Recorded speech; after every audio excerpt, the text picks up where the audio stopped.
So 57 as a kanji. So a part to divide or understand, that type of meaning. So kanji here bun or wa. So this is,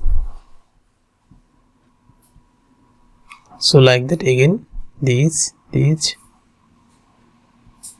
very easy kanji. So sound like that, bun or wa. So here in the free hand, so like that, so bun wa.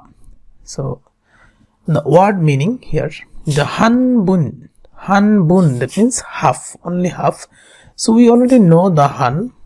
So here bun, han bun, that means half, han bun, half.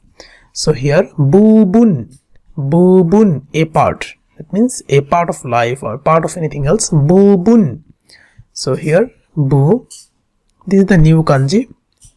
So this combined here, this is bu, and we know this kanji, the bun here utilize that sound, bu bun, a part, bu bun, a part. So here is ki bun.